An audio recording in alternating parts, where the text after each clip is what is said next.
ഇന്ന് എൻ്റെ ഇങ്ങനെ ഉണ്ടായിരുന്ന ഫോർ ആംസ് ഇങ്ങനെ ആക്കി എടുക്കാൻ സഹായിച്ച ഗ്രിപ്പർ മാത്രം യൂസ് ചെയ്തിട്ടുള്ള കുറച്ച് വർക്കൗട്ട്സ് ഞാൻ കാണിച്ചു തരാം. ഇതുപോലത്തെ ഹോം വർക്കൗട്ട് വീഡിയോസ് മിസ്സാവാതിരിക്കാൻ ഇപ്പൊ തന്നെ ഒന്ന് സബ്സ്ക്രൈബ് ചെയ്ത് വെച്ചേക്ക്. ഈ വീഡിയോയിൽ നമ്മൾ ഈ എത്ര എണ്ണം വെച്ച് വർക്കൗട്ട് ചെയ്യണം, ഇനി ഫോർ ആംസിന് നല്ല മസിൽ ഗ്രോത്ത് കിട്ടണമെങ്കിൽ എല്ലാ ദിവസവും ഫോർ ആംസ് വർക്കൗട്ട് ചെയ്യേണ്ട കാര്യമുണ്ടോ, ഈ കാര്യങ്ങളെല്ലാം തന്നെ പറഞ്ഞുതരും. അപ്പൊ അധികം വൈകാതെ തന്നെ നമുക്ക് വർക്കൗട്ടിലേക്ക് കിടക്കാം. ആദ്യം തന്നെ നിങ്ങൾ ഗ്രിപ്പർ ഇങ്ങനെ നോർമൽ രീതിക്ക് പിടിച്ചിട്ട് വർക്കൗട്ട് ചെയ്യുക. ഇതിൽ 30 സെക്കൻഡിൽ മാക്സിമം എത്ര എണ്ണം ചെയ്യാൻ പറ്റുള്ളൂ അത്ര അങ്ങോട്ട് ചെയ്യാം.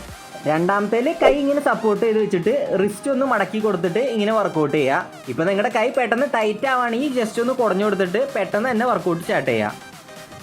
മൂന്നാമത്തെ വർക്കൗട്ടിൽ ഗ്രിപ്പർ ഇങ്ങനെ തിരിച്ചു പിടിച്ചിട്ട് വർക്കൗട്ട് ചെയ്യുക. എല്ലാം തന്നെ 30 സെക്കൻഡിൽ മാക്സിമം എത്ര എണ്ണം ചെയ്യാൻ പറ്റുന്നു അത്ര അങ്ങോട്ട് ചെയ്യുക. അതുപോലെ തന്നെ ഓരോ വർക്കൗട്ട് കഴിയുമ്പോഴും 10 സെക്കൻഡ് റെസ്റ്റ് കൊടുത്തിട്ട് വേണം അടുത്ത വർക്കൗട്ട് സ്റ്റാർട്ട് ചെയ്യാൻ.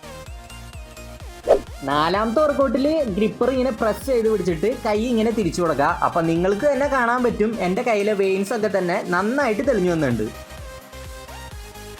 ലാസ്റ്റ് വർക്കൗട്ടിൽ അതുപോലെ തന്നെ ഗ്രിപ്പർ ഇങ്ങനെ പ്രസ് ചെയ്ത് പിടിച്ചിട്ട് ഇങ്ങനെ മുകളിലേക്കും താഴത്തേക്കും കാണിച്ചു കൊടുക്കുക. നിങ്ങളുടെ കയ്യിൽ അഡ്ജസ്റ്റബിൾ ഗ്രിപ്പർ ആണ് ഉള്ളതെങ്കിൽ അതിൻ്റെ ടൈറ്റ് ആദ്യം തന്നെ കുറച്ചിടുക, എന്നിട്ട് ഓരോ സെറ്റ് കഴിയുമ്പോൾ കൂട്ടി കൊണ്ടുവരിക. അപ്പം ഈ 5 വർക്കൗട്ടും കൂടിയിട്ടുള്ളതാണ് നമ്മുടെ ഒരു സെറ്റ്. ഫോർ ആംസിന് നല്ലൊരു റിസൾട്ട് കിട്ടണമെന്നുണ്ടെങ്കിൽ നിങ്ങൾ ഇതുപോലത്തെ 3 സെറ്റ് വെച്ച് ചെയ്യണം. ഓരോ സെറ്റ് കഴിയുമ്പോഴും 2 മിനിറ്റ് വെച്ച് റെസ്റ്റ് കൊടുക്കാനും മറക്കണ്ട. അതുപോലെ തന്നെ നമ്മൾ ഫോർ ആംസിന് എല്ലാ ദിവസവും വർക്കൗട്ട് ചെയ്യേണ്ട ഒരാവശ്യമില്ല. ആഴ്ചയിൽ 3 പ്രാവശ്യം വെച്ച് മാത്രം ചെയ്യുക, അടുത്തടുത്തുള്ള ദിവസങ്ങളിൽ ചെയ്യാതിരിക്കുക.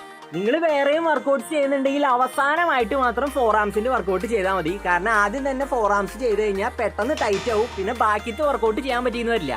ഒരു കാര്യം മനസ്സിലാക്കാൻ, നമ്മൾ എല്ലാ ദിവസവും വർക്കൗട്ട് ചെയ്യുമ്പോഴല്ല റെസ്റ്റ് എടുക്കുമ്പോഴാണ് മസിൽസിന് ഗ്രോത്ത് ഉണ്ടാവുന്നത്. അപ്പൊ നിങ്ങൾക്ക് അടുത്തതായിട്ട് എന്തിന്റെ ഹോം വർക്കൗട്ട് വീഡിയോ വേണ്ടെന്നുള്ളത് ജസ്റ്റ് ഒന്ന് കമന്റ് ചെയ്തിട്ടേക്ക്. ഞാനും ഹോം വർക്കൗട്ട് തന്നെയാണ് ചെയ്യണത്. വീഡിയോ ഇഷ്ടപ്പെട്ടെങ്കിൽ ലൈക്ക് ചെയ്യാൻ മറക്കണ്ട. അതുപോലെ തന്നെ ഹോം വർക്കൗട്ട് ചെയ്യണം നിങ്ങളുടെ ഫ്രണ്ട്സിനൊക്കെ തന്നെ വീഡിയോ ഒന്ന് ഷെയർ ചെയ്ത് കൊടുത്തേക്ക് കേട്ടോ.